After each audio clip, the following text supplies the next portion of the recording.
Hey, Bill Applegate here. How you doing today? Today we're going to look at a chord you don't see a whole lot, and that's a C major 7 sharp 5. Modern players, remember that's modern from my perspective. I'm a little older, so modern players such as Chick Corea and Wayne Shorter will use them in some of their compositions. So it's a good chord to have a little bit of experience in. Okay, so first let's look at the scale we're going to use. If you look at the major 7 sharp 5 in context with the major and minor scales, you'll find it on the third scale degree of the harmonic minor and the third scale degree of the melodic minor. On the harmonic minor third scale degree, it'll be the same as a major scale with that sharp fifth. And in the melodic minor, you'll have that sharp fifth and a sharp fourth. That'll be the alteration to the major scale. And that's the one I find the most, that sounds the most pleasant to me, I guess, and the most useful one. So that's the one we're going to look at today. So let me play through it for you on a C major 7 sharp 5, which is the third scale degree of the melodic minor.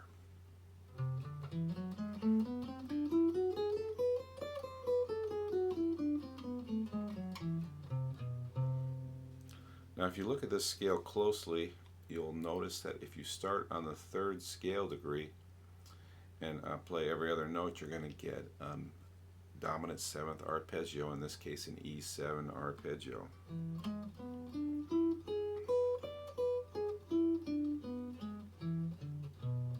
And in fact, if you want to use just an E7 like this as one of your voicings, it works as a great drop 2 voicing, as opposed to maybe this for this C major 7, then you're just raising the 5th. And to be honest, I almost kind of think of it as a C major 7 chord, as an E7 chord with a C in the bass, an E7 chord with a C in the bass. So I will often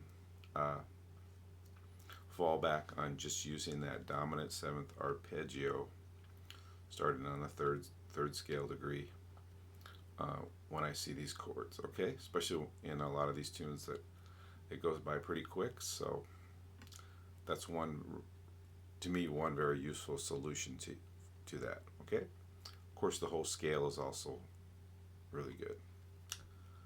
Okay, so now I'm going to play 3 examples, all straight from tunes. The first example here we're going to look at is a tune by Chick Corea called Crystal Silence, and we're just going to look at the bridge, the changes in the bridge, okay? So here we go.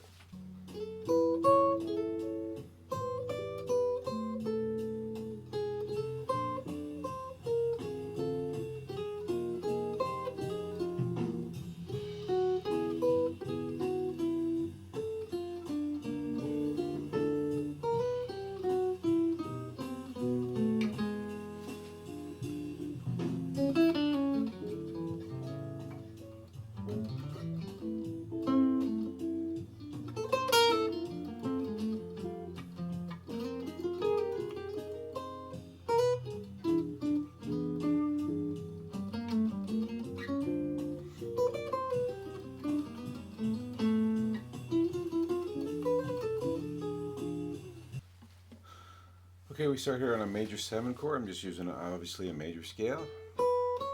5, 6, 7, 5. Then A minor 7, I'm using a Dorian there.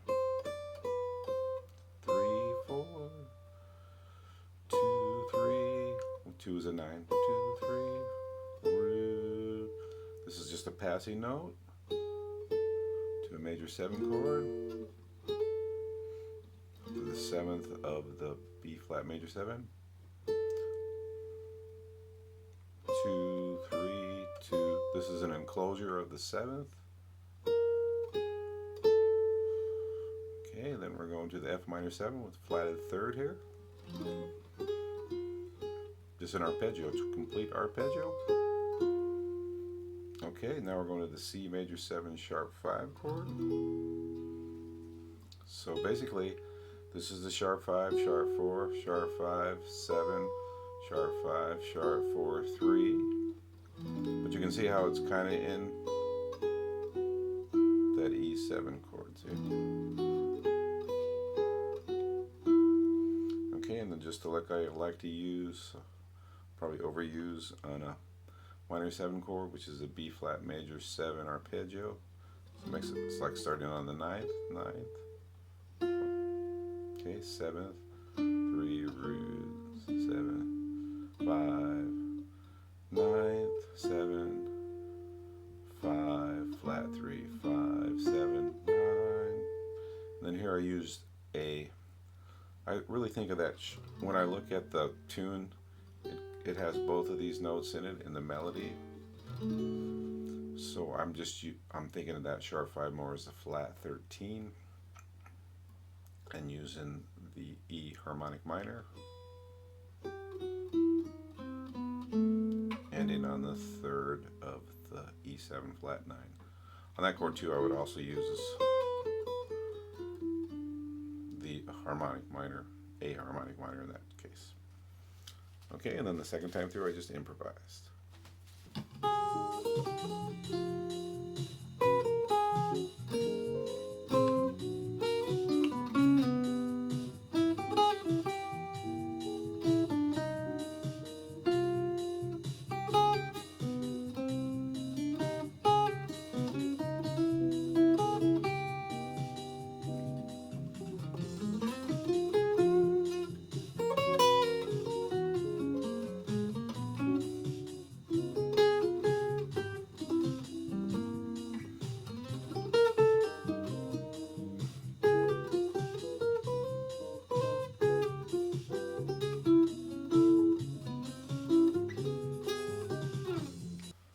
Okay, this is Iris by Wayne Shorter.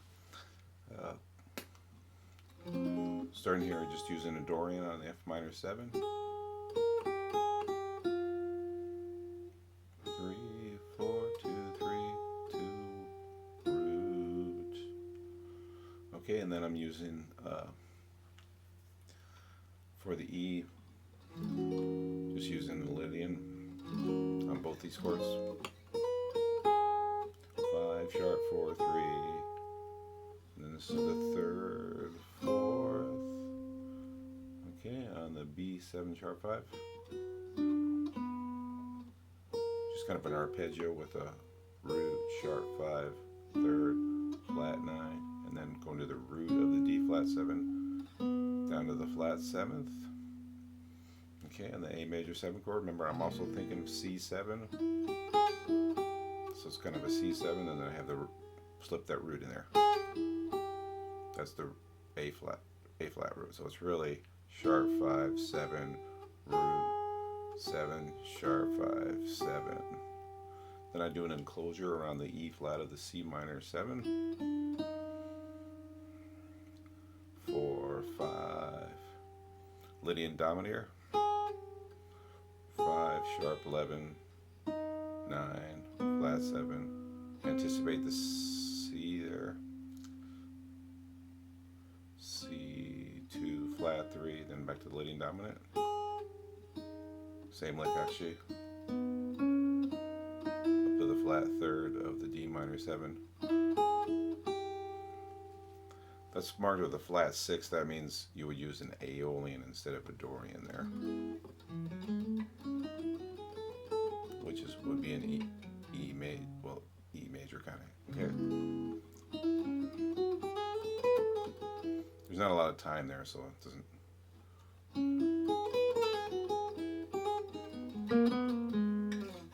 Okay, and then on the sharp 11 there.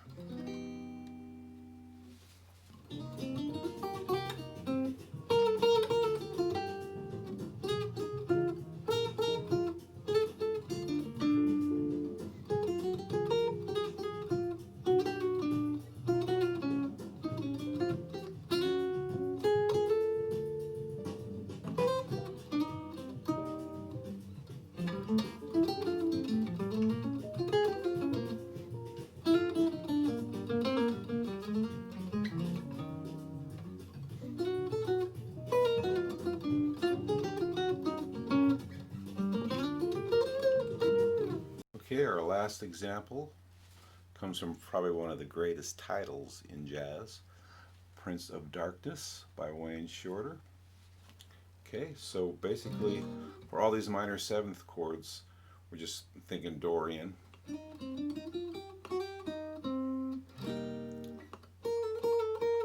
Three, four, 3, 2, 3, 2, or 3, 9, 3, 9. Here's just arpeggio notes. 7 to 5, root to 5. Here's my favorite lick again. Okay, a B flat major 7 arpeggio. Starting, that would make it start on the 9th. Okay,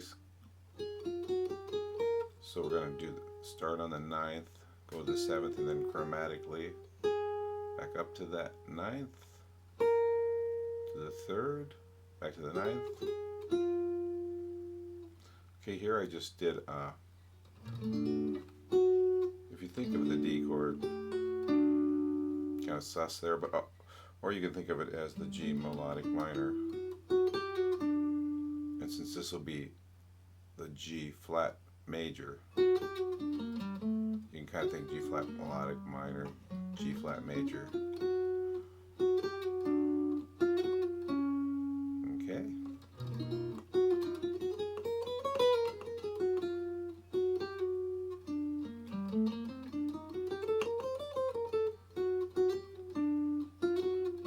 That goes pretty quick, so